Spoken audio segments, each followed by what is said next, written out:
David, who's a member of the Liverpool Eye Data Platform team.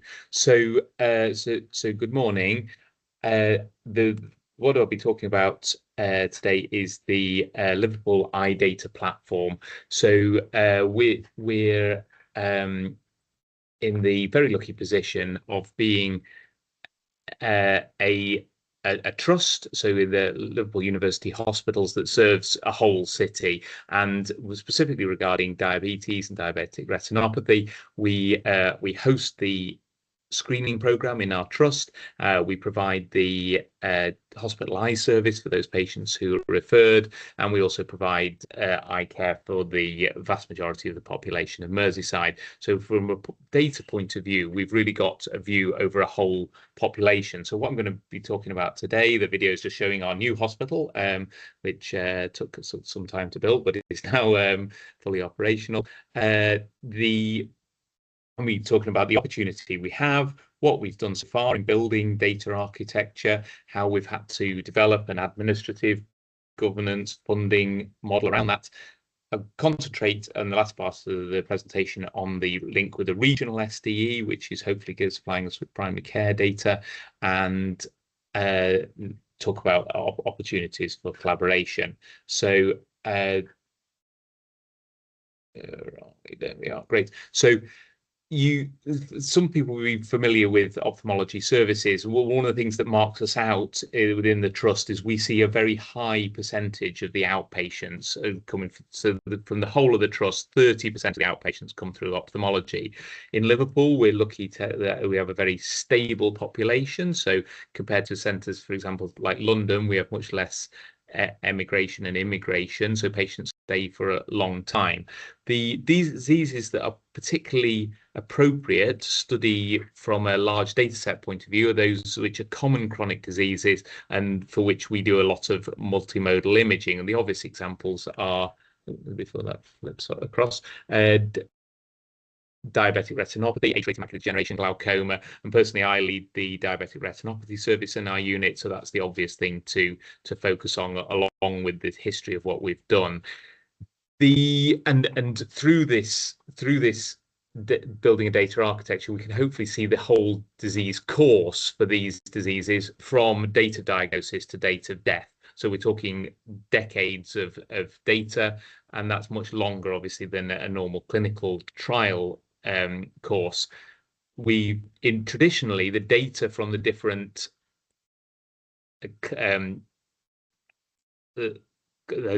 programs or parts of the service has sat in silos, and here's just a schematic to indicate, people with diabetes are attending GPs and hospitals for their systemic care.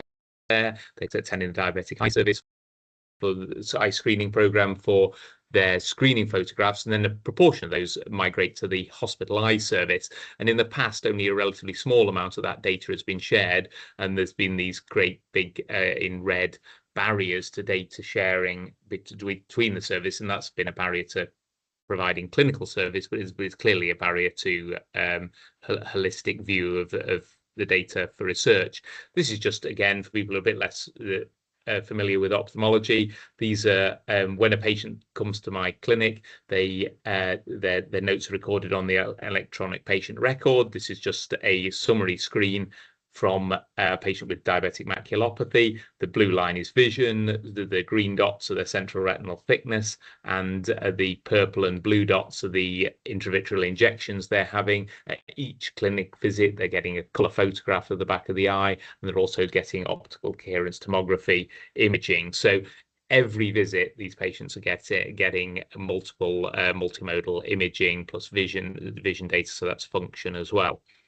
So we've got a track record of success from the ISDAR study. So this was the individualized screening for diabetic retinopathy, and this was a study in Liverpool led by my mentor, Simon Harding, who brought together data from primary care, GP practices, the National Diabetic Eye Screening Programme in Liverpool, so that's photographic screening, grading of retinopathy and vision, and limited data from the hospital eye service. That program of research delivered an 11-year cohort study, so one of the largest cohort studies in complications of diabetes, and also delivered the largest RCT in ophthalmology to date, which was individualized based screening on the basis of a risk engine, which is now in the process of being commercialized. So we had that base to build on. And so what have we done in terms of the Liverpool Eye data platform? Well, we've taken on the knowledge and some of the actual physical architecture from the ISDAR study and started developing what we've called the Liverpool Eye data platform. Each set of electronic records is held in a separate system in our trust, LUFT, Liverpool University Hospitals Foundation Trust. Medisight is our electronic patient record. There are retinal images associated with a number of systems, including HX2 and Optos. We have Optimize is the platform where the screening data is held alongside the screening retinal images. So all of those data from all those platforms are linked by the Trust IT, and two things happen before they leave the Trust. One is pseudonymization of the data, and the second is application of the NHS National Data Opt-out for Research, which is obviously a pre-existing built mechanism that we can tap into. That data then leaves the hospital and is ingested into a trusted research environment or secure data environment, and that's hosted by an industry partner, ARO Tech. For context, ARO Tech do a lot of the data hosting for the clinical systems of the hospital, so they're local, they're very well known to us, and are certificated for multiple data security sign-offs.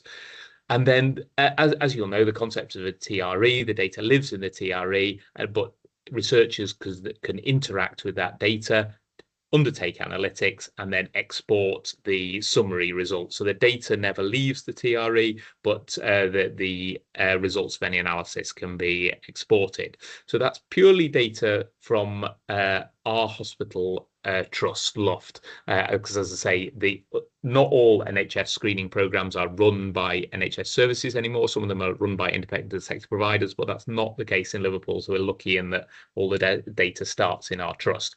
How far have we got with that? Well, Optimize, the screening program data, is now live and available for researchers. So we have more than 90,000 individuals in that data set and more than 20 years of data because it's from 2005.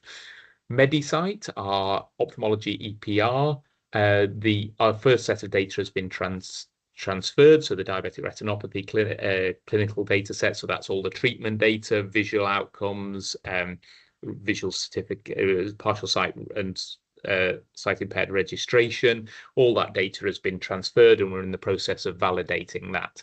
We're also in process of working through our imaging data sets, HX2 and Optos, for colour imaging and OCT respectively. And then we're very lucky in that the Trust is in the process of digitising its pathology services. So we do have a Liverpool Eye biobank in Liverpool, which keeps physical tissue samples, but we're talking the digital, essentially digital photographs of pathology slides. The Trust are doing that as a program anyway, and so there's the possibility to import those that pathology outcome. Sorry, this keeps automatically flipping on. And just for context, obviously we can put in AI models and run them in our TRE already. That doesn't take a huge amount of computing power, but for training AI models, we're going to need GPU capacity. That's now been installed and we're in process of a pilot program testing that AI training capacity in the TRE.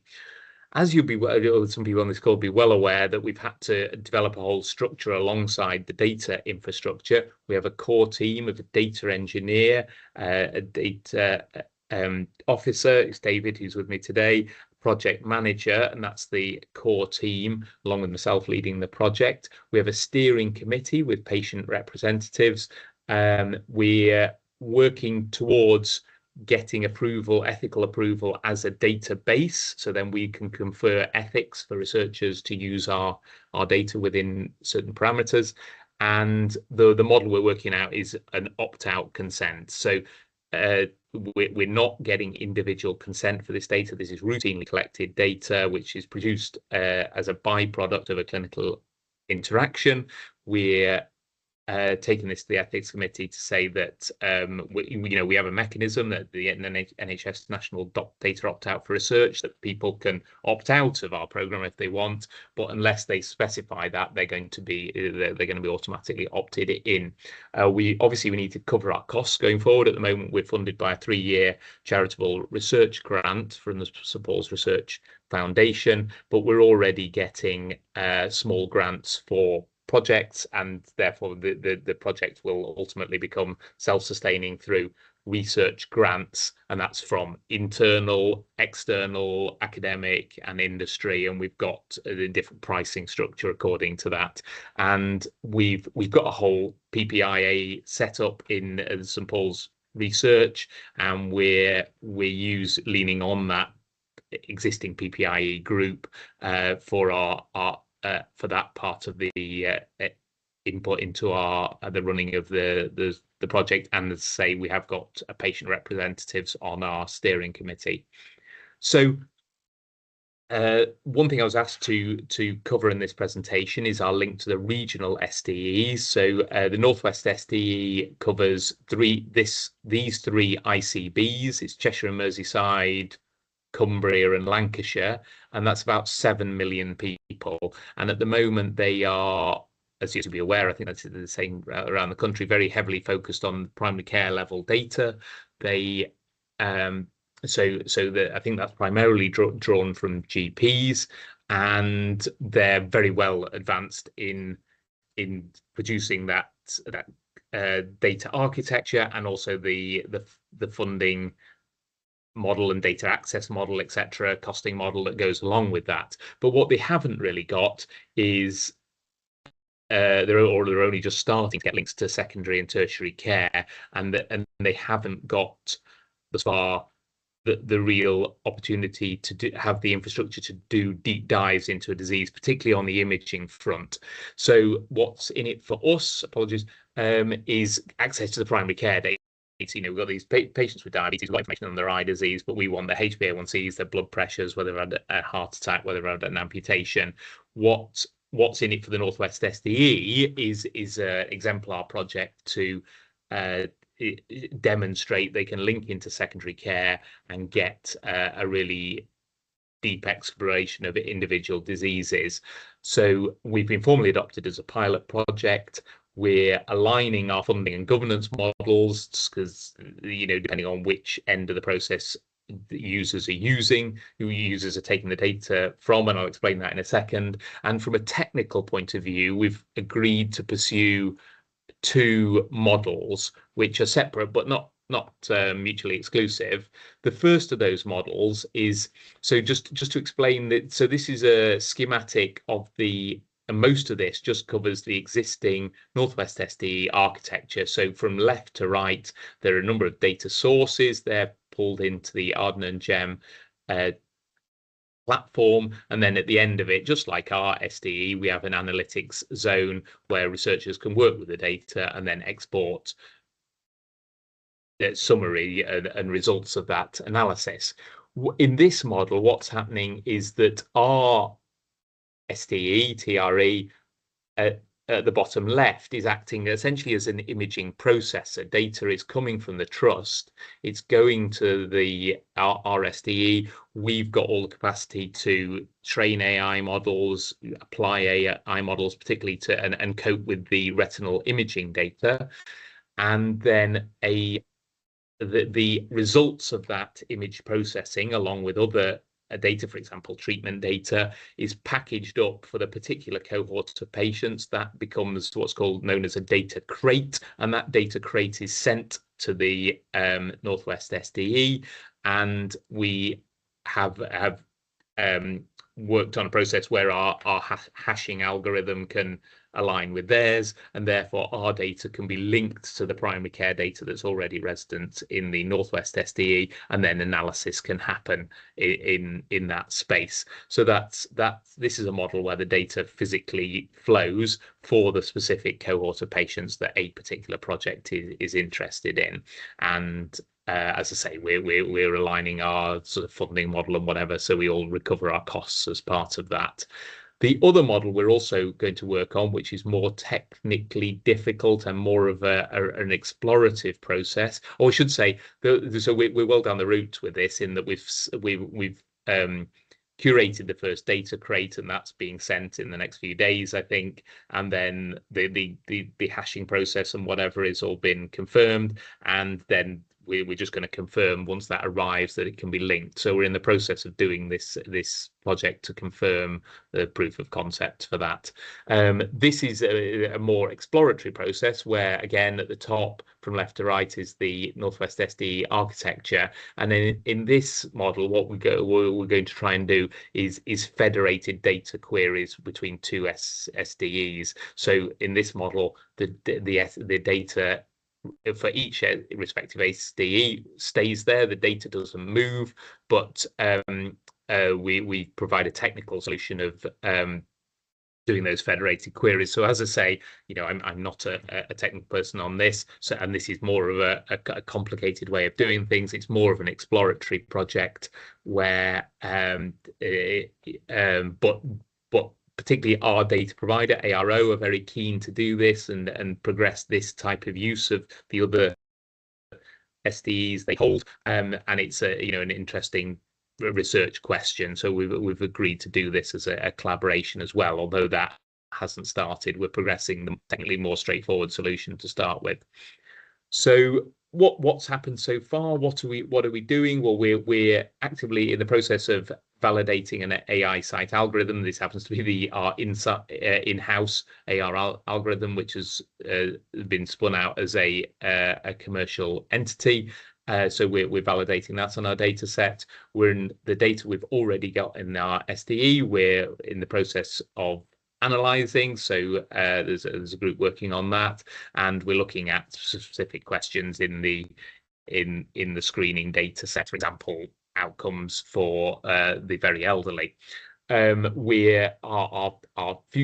sustainability requires that we bring in funds. So our core funding is envisaged to come from research grants. So there's a number of grants that are currently in, and we're also, this is an important point, that we're collaborating or in the process of developing collaborations with the other UK eye centres who do similar things, and that basically boils down to Moorfields, UCL, Homerton, St George's University are one group. Birmingham have an insight set of data bases. The Northeast are developing their own SDE with this diabetic retinopathy data. Wales have a whole country data space called SAIL. And together with us, those 5 groups, we're putting in a number of applications to work collaboratively to harmonize our data sets and harmonize our approach, so we can do some high level combining our results for epidemiological reasons or epidemiological purposes. Secondly, we want to do things like develop an AI algorithm in one center and validate it in the other. And then more excitingly, we're going to do some pathway analysis, look at these huge data sets to be able to really drill down on the causative pathways for visual loss in particular high-risk groups, and looking at non-traditional risk factors. For example, a simple example would be the number of appointments people have every year. When do they get fed up of attending 40 appointments and stop going to their eye appointments, and then start to lose vision? So kind of things you can't do in a normal clinical trial. So yeah, as I say, we at the moment, I've focused this presentation on diabetic retinopathy because that's my area of interest and that's what we're doing first. But the next applications of this is fairly obvious. As I said, common chronic diseases with multimodal imaging, AMD, glaucoma. We're we're very keen to publicize our resource and increase our usage of that. So, hopefully people are keen to collaborate on that. And we also, as I say, we do have an iBiobank which has physical samples, and therefore we're looking at ways how we work with that resource. One is just to provide the clinical data for the physical samples, but we've also got someone in Liverpool who wants to work on these omics data, in that those physical samples would be processed in some way, for example, histopathological staining, fax analysis, or whatever, and then that data would then be linked into the TRA. So we're actively exploring ways to link to our biobank. So thanks very much indeed. And I think questions are after the second presentation, although I'm very happy to answer anything that's now. Thanks. That's great. Thank you very much, Phil. That was very, very clear. And yeah, so we'll do Q&A after Matt's talk. And I didn't mention, put questions in the chat. We're 31 people, so we can also have sort of hands raised and people turning cameras on if you want for the Q&A as well. So shall we move straight on then? Matt, I introduced earlier, so he's going to present to us on SGLT2s, DKA and COVID. Perfect. Thank you. I hope you can see my screen. I'm Matthew Retford. I've just finished a master's in health data science at the London School of Hygiene and Tropical Medicine. And for that project, I worked with Ewan and Juan and others as part of the Diabetes Catalyst from BHF Data Science Centre. So today I'm going to be talking about my study and how we used population scale data to study rare diabetes outcomes, in particular SGLT2 use and the increased risk of diabetic ketoacidosis, or DKA, and the impact that COVID-19 has on this. So the agenda will follow a sort of research report where I'll give you the introduction, methods, results, and the conclusions. But in the middle, I'll also provide some details of my experience working on the project. So using the benefits of using that population scale data, and also how I've managed working with such large data sets, and also some of the other resources that I've used as well. So to give you a little bit of a background, SGLT2 inhibitors are a very widely used medication for diabetes, but they also provide large cardiovascular and renal benefits. However, there's concern that they do increase the risk of diabetic ketoacidosis, or DKA, particularly in the presence of prior infections such as COVID-19. DKA itself is rare, but it is serious and potentially life-threatening. And despite these concerns, there's been sort of limited research in this, and partly that's due to the low incident rate of DKA, particularly among type 2 diabetic populations. So it's why it's important that we can use large national data sets to investigate these rare outcomes, to provide better insights on the safety of these drugs in real-world settings, and better understand how infections such as COVID-19 can impact patients. So I was looking at whether SGLT2 use increases the risk of hospitalization or death with DKA among the diabetic population in England, and whether COVID-19 or other factors could modify this risk. And our hypothesis was that DKA, you are at increased risk of DKA with prior SGLT2 use, and that COVID-19 is an effect modifier that increases this risk. So I'll talk through the methods. The data source that I used for this is the NHS England's population level data. So it includes all individuals in primary and secondary care. For our study, this was between April 2019 and December 2024.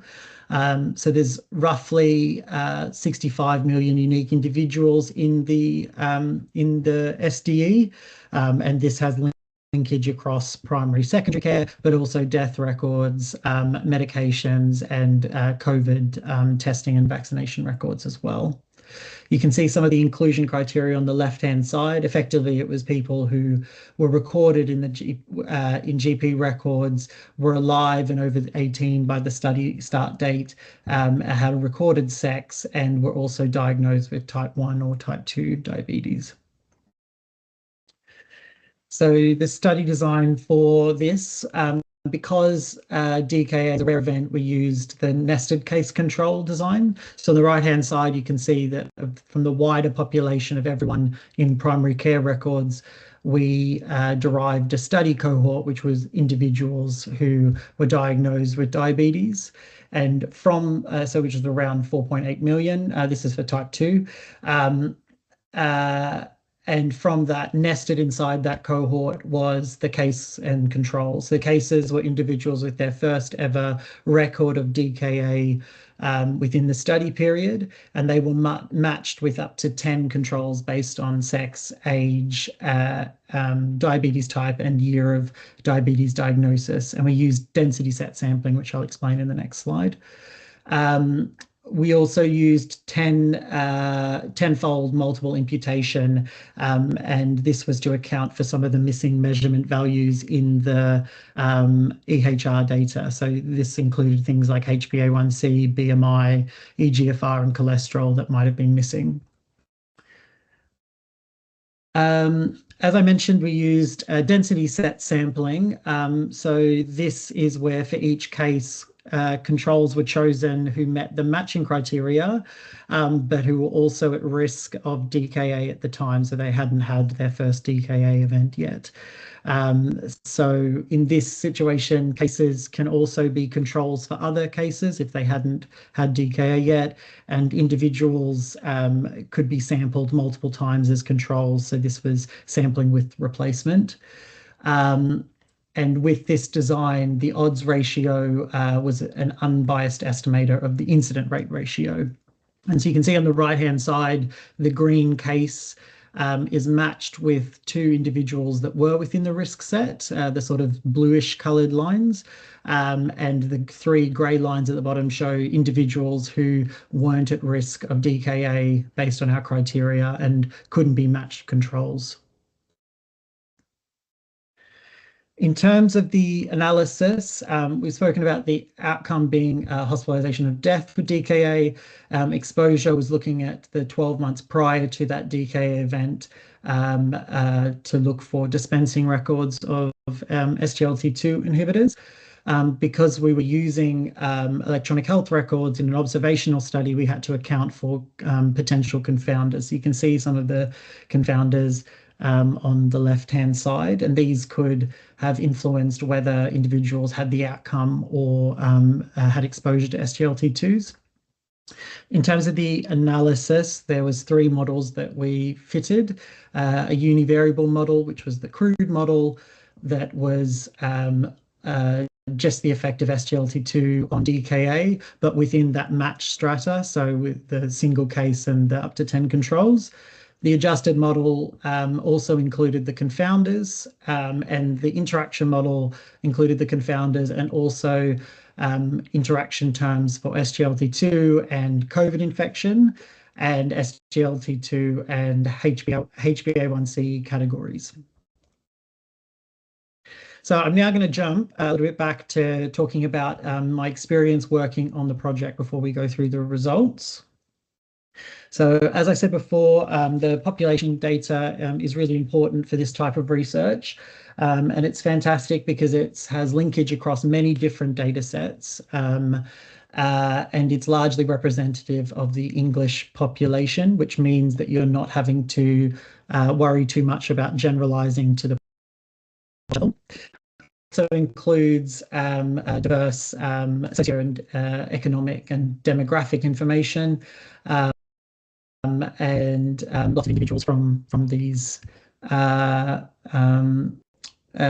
included, and these people might not necessarily be included in other types of studies, such as cohorts, where we might find certain groups of people don't participate. It also has some benefits over randomized control trials as well, where you're able to pick up on rare events that might not be found in small trials, and also includes individuals, like I said, who might not necessarily be included within them. There are considerations, however. This data wasn't collected for research, and so we need to consider things like the potential for confounding, whether there's any missing data, and also how and why the data was captured and how we can interpret it. There's also data quality issues, and it's sort of off the slide now, but there's a point around dealing with the size of the data because of the scale of that.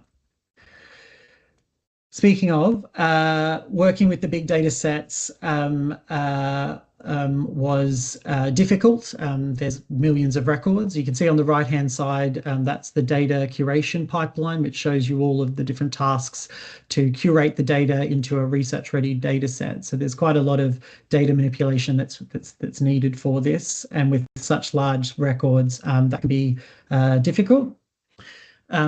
Fortunately, the SDE has lots of great tools and services. So it runs on distributing computing infrastructure, which means that processes can be run concurrently. And so I made use of this in particular for my matching algorithm, the density set sampling. I wasn't able to use standard R packages because they would time out because of the scale of the data. So I had to develop my own matching algorithm for this that used that distributed computing to do this. I also batched certain processes, and that made it more efficient in terms of caching. So sort of reducing larger pieces of work down into smaller. And I did this, an example of this was for the multiple imputations. I did each of those imputations separately and saved them along the way, and that made it a lot quicker.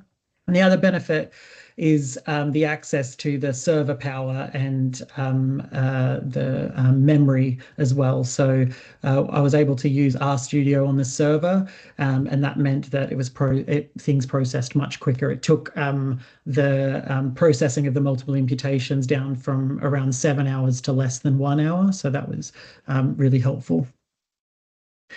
There was also great tools and resources that I used from the BHF Data Science Centre. These included the curated assets that were available for the patient characteristics, for instance, that provided ethnicity and deprivation and the latest records for each individual, and also whether individuals had a COVID positive test across multiple different types of testing systems that we had in the UK. And a large thing that I used was the diabetes phenotyping algorithm that was developed by Fiona Sharmas and Ewan on the call. You can see on the right-hand side, this is the sort of flow diagram of how we categorize people as having diabetes and also what type of diabetes.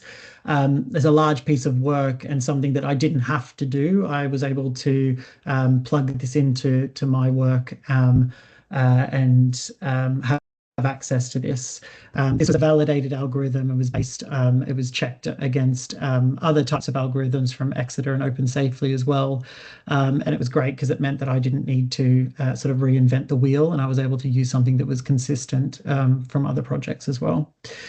I also made use of code and common functions, so code available from other projects in the SDE, and also common functions that have been developed by the BHF Data Science Centre team to do sort of common things such as summary statistics or matching codes.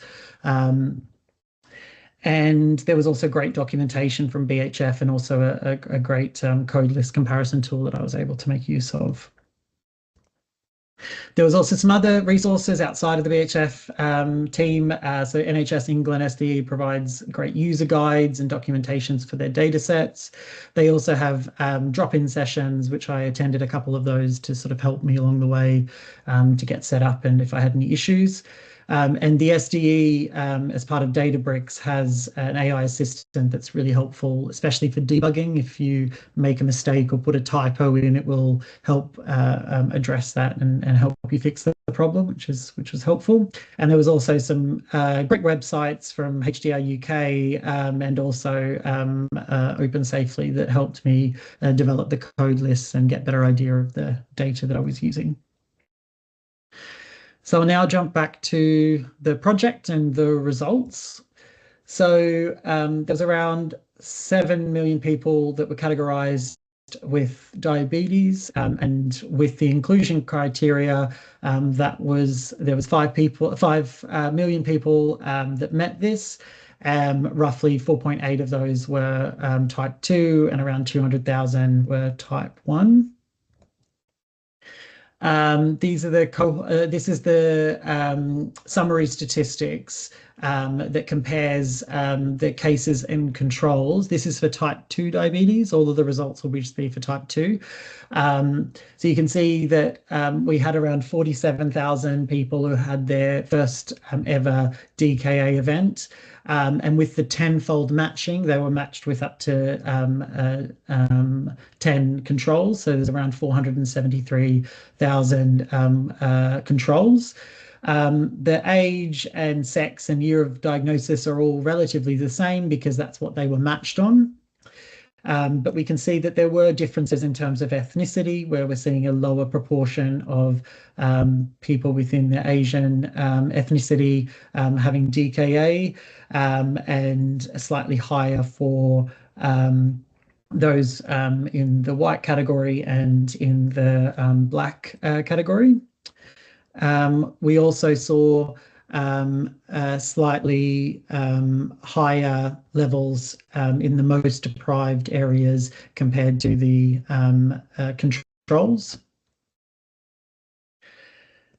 The overall crude look at the impact of SGLT2 inhibitors, this isn't within the matched strata, shows that there is a significantly higher proportion of people within the DKA group that have had SGLT2 inhibitors in the 12 months. And we also see that a higher proportion of the DKA group had prior COVID infection. And similarly, there's differences in terms of the BMI categories. So you can see a high proportion of people who are underweight and a lower proportion for people who were obese. And I think we've also got similar things for HbA1c, where we're seeing higher proportions in the higher categories of HbA1c, showing for the case group. Lastly, we also saw that history of heart failure was also higher among the cases compared to the controls overall. Running the models, these are the results from the 3 models, the univariable, adjusted, and adjusted with interaction terms. And so we can see that for all of them, they're all a higher risk of DKA. So within the adjusted model, we're looking at more than twice as likely of having DKA if you've had SGLT2 within the last 12 months for the reference groups of no COVID and the lowest category of HbA1c. So overall, SGLT2 use was strongly associated with an increased risk of DKA, and individuals, like I said, nearly twice the odds of experiencing this. And then we also saw that recent COVID-19 infection and higher levels of HbA1c further amplify this risk. So we can have a look at that now. So for the reference groups, we're seeing that in the green is where they have used SGLT2. So we're seeing a much higher risk. And when they have COVID, that takes it up to about an 8-fold increase of risk. And then for HbA1c levels, we can see as higher the HbA1c level, the higher the risk of DKA, and those risks are even further with SGLT2 use in the green. We also saw that there were other DKA risk factors that have associations. So other factors that have associations with DKA risks. And these were things like having a lower BMI, having a history of heart failure, and the use of antipsychotic medications.